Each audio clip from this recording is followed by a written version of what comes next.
Hello guys, this is Jim Strapple here, and in my um,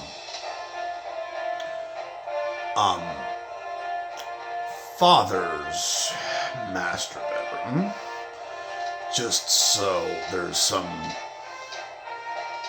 slight humor here, I'm going to review what's at the very least an old fighting game for the Sega Dreamcast called Army Men, Sarge's Heroes. And actually, in this game, you actually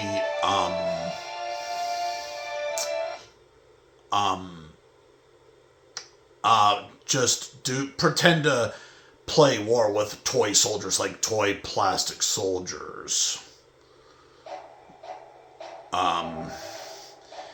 And the Sega Dreamcast, well, in some ways it's like the PlayStation 2, and in some ways it's like the Nintendo 64. You can see here, like, if there's video playing here, kind of like a mixture of PlayStation 2 graphics and Nintendo 64 graphics. It is definitely more logical from history to assume that Nintendo, GameCube, and Xbox would kind of be more out of this, although technically the Sega Dreamcast was going somewhat online with the early Microsoft Windows, in particular capability at the time with Windows CE, whatever that was. And, okay, so you can see I'm a toy soldier here. And, yeah. And I shoot bullets like this. I don't know, why am I shooting my own bedroom? I don't know. Maybe I thought that was, how you show your love to, your friends. I don't know. Especially if they're gone, you know. But yeah, alright. So, obviously, since I'm green, I'm facing the yellow army here.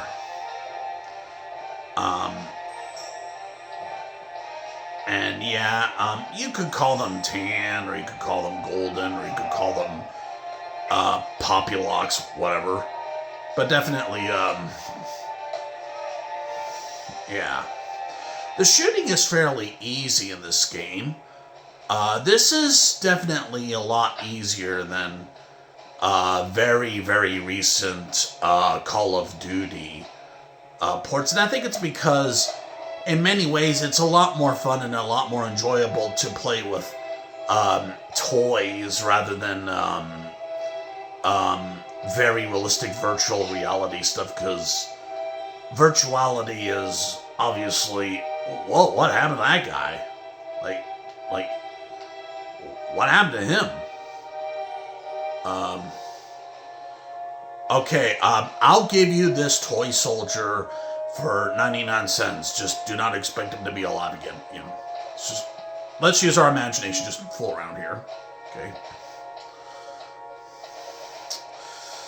Yeah, this is obviously not a first-person shooter, and when I bring the camera here, you can see why. This looks kind of more like that old-fashioned Super Mario 64 sort of style.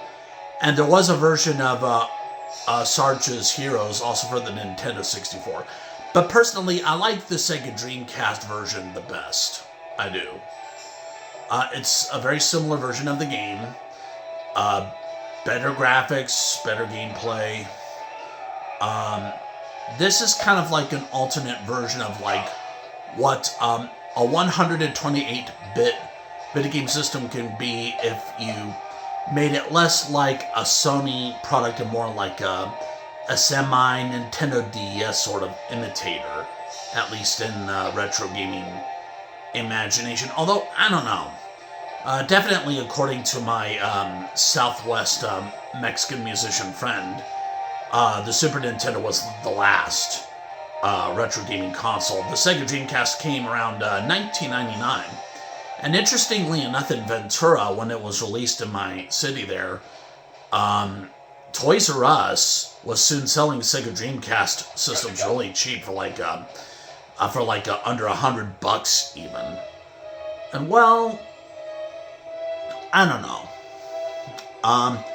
As we look over the history of video games, we do see that sometimes cheaper is not always better, because at times they make the price lower just because they're giving you less materials. It depends on the game and the artistic creativity and the graphic display and the fluid dynamics.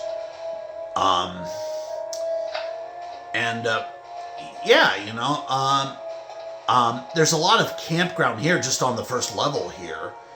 And it does have similar route to the training session, although in many ways I think the training course for Sarge's Heroes has more difficulties in some areas than in this campaign. So there was some disorganization in this game about the difference between action and practice. And that Nintendo 64 disorder was also apparent in other cult classics like Battle Tanks and Mystical Ninja. Where at times with these graphics, even when it was like Sega Dreamcast or PlayStation 2 or even GameCube or Xbox, it's like they had difficulty really telling like what the real significant division was between trying out something for the first time and playing it for real with a good, strong habit. It's kind of hard to tell where this entertainment is exactly going, and it can be off focus. Okay.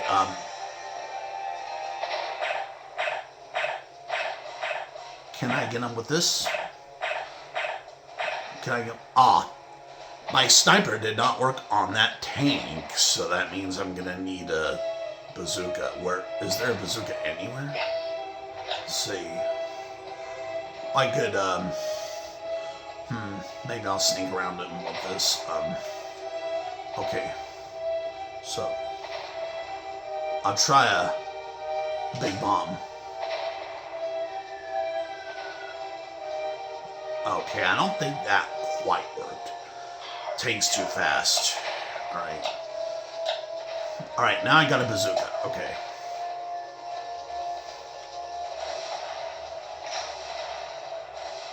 Alright, there we go.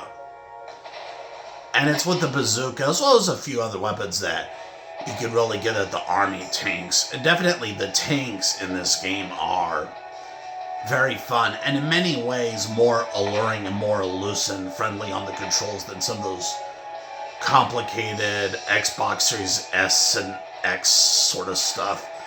I mean, I know they're trying to make sort of a difference with the 4K TVs, but guess what? I've discovered with my 4K TVs that for some programming, the graphics on a 4K TV can be so weak that it may not be able to even replicate some of the old past virtues of video gaming. So, and even TV movie programming. So there's been a lot of jumps just in general. And let me switch to my camera view so you see where I am. You see, I am here with this European style Sega Dreamcast controller. You can see my Sarge's Heroes icon here on this Sega Dreamcast memory card, and I have a rumble pack here. Rumble packs for the Sega Dreamcast were a lot better quality than the Nintendo 64 rumble packs. I hated the Nintendo 64 rumble packs, but the Sega Dreamcast ones, those were really good. Although it gets kind of hard to tell if longevity is more important than quality. It depends, you know. At times it's longevity of the device endurance, and at times it's the quality of the moment of relapse. That depends. And this is kind of sort of modern controller style, and maybe even in some ways more modern than some controllers today. I mean, do Xbox Series X or S controllers look as amazing as this? I mean, this looks more artistic, you know? And thus there's the Dreamcast element. And, you know, Sarge's Heroes is an easy game to play, and they also give you enough pause and allow you enough moment to just walk around the land and just see what's going on, and there's no annoying time limit. Time limit in video games do not always work. In particular, time limits can ruin old Atari games like Blueprint and what was another one?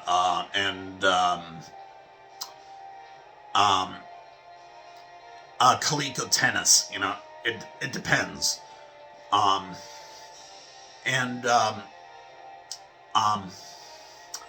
Yeah, you know, I'm just sitting on my father's bed mattress here, and I'm just playing comfortably.